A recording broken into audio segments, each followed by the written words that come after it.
Welcome back to the Utah Fishing Channel. In today's video, we're heading to one of the most scenic fishing destinations in the West, Bear Lake, Utah. Stay tuned as we explore the techniques, tips, and hidden gems of fishing this stunning winter paradise.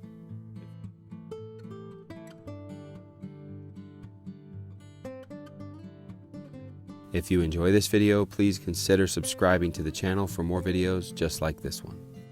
Winter fishing at Bear Lake truly is a special experience. If it weren't for its icy temperature, the vibrant waters of Bear Lake might just make you think you're on a tropical beach. It's home to the legendary lake trout and large, uniquely colored cutthroat trout. But at Bear Lake, it's not just about the big fish. It's also home to a few species of fish that are found nowhere else in the world. Those species include the Bonneville Whitefish, the Bear Lake Whitefish, the Bonneville Cisco, and the Bear Lake Sculpin. December is a great time of the year to target Bonneville whitefish from shore because they move into shallow, rocky waters to spawn. The whitefish spawn also brings some other fish closer to shore who are looking to feed on the eggs or chase some of the spawning whitefish. Some of those other fish include large cutthroat trout and carp. On this trip, I fished with Matt from Right Angle Fishing, his friend Mike, and Nathan from Wild About Utah. Matt was our unofficial guide, and for Nathan and I, our main goal was to catch the rare Bonneville whitefish for the first time. Special thanks to the Boulevard Cabin in Garden City, Utah for hosting us on this trip. This cabin is a wonderful place to stay if you're looking to visit or fish at Bear Lake. I'll include a link to their Airbnb rental in the description of this video.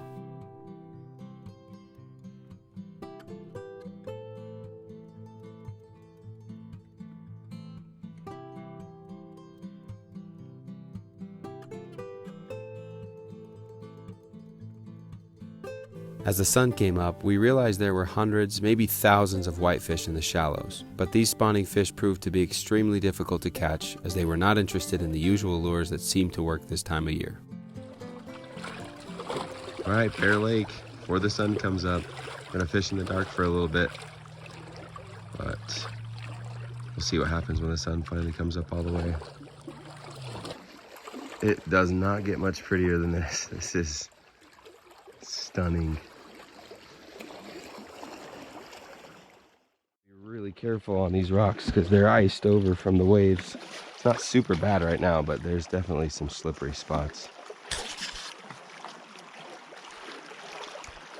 Right now we're just trying little cast masters. Oh, that was a great cast. Great. Matt just caught a fish over there. We're gonna go see what it is. I don't think it's a whitefish. Can't be sad when you're catching cutthroat. That was quick. Really wanted to be the first one. Beauty. Not for a pride thing, but just because I wanted. Eventually, we convinced a few of these fascinating fish to bite on tiny beadhead nymphs that were tipped with a tiny piece of worm and fished about 5 feet under a bobber, directly under a balanced leech pattern. Yes, the fish made us get that specific. I didn't get it on camera. Ah, got him. Got him. He got the short. Yeah. There's the first whitefish. These fish are just biting lighter than almost any other fish I've ever caught. It's almost like every time the bobber looks like maybe sort of out of the ordinary, there's a fish on there.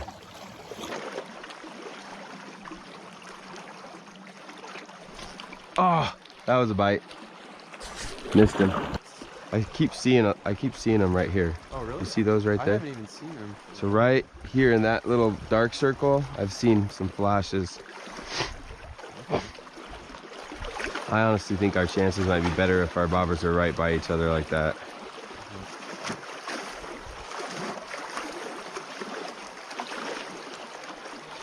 Oh, there you got one. Oh, it's on camera too. Yes, I was recording. Hey, that's a good one. Finally. Sorry, I shouldn't say finally. It's so wiggly. Holy, look at it go. A fishy just past where you could see rocks. There's my bobber right there. See if I can get a hook set on camera. It's gonna be challenging. Oh, shoot. Oh, that was a bite. Yeah, this cloud right here is all fish. This dark spot. maybe not all fish, but a lot of it is fish.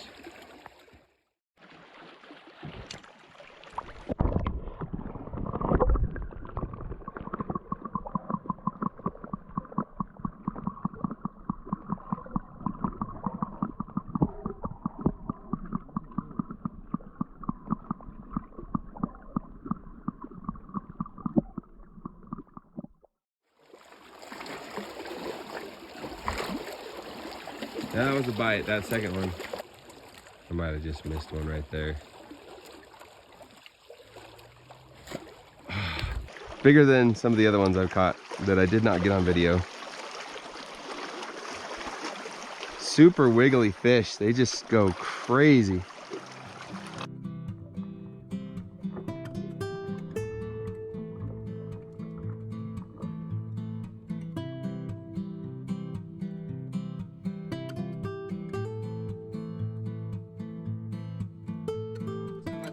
Bonneville Whitefish, and I didn't get this on video because I was just so excited to get it in and didn't even try to film it. But yeah, like these fish are super interesting.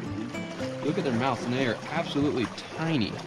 They do open up like that, but like just on first glance, you know, when they're not hinged, they're just tiny looking. And then it's actually a lot more rough than I would expect. These scales, it's unlike any fish I've ever caught. It's almost more like a reptile or something. This is one of 4 endemic species here in Bear Lake, so I am super excited to cross this one off the list. It's the only place on earth that you can catch Bonneville whitefish. So, wow, that is fascinating. That bleach is doing it. I don't even remember how we noticed that bite. Did we both see it at the same time, or did you just... We tried a bunch of different techniques to try to get these fish to bite, but their small mouths and light bites made it difficult for us to catch them on anything but small nymphs. The balanced leech seemed to play a big part in attracting the fish and helping them to notice the small nymphs that were tipped with tiny pieces of worms. I fished an olive leech pattern about a foot above the nymph. My guess is that the nymph was about 5 feet underneath the bobber and 2 or 3 inches off the bottom of the lake. Fishing Bear Lake can be very intimidating and sometimes difficult because it's so large and often has little structure along the shoreline besides rocks or sandy beaches.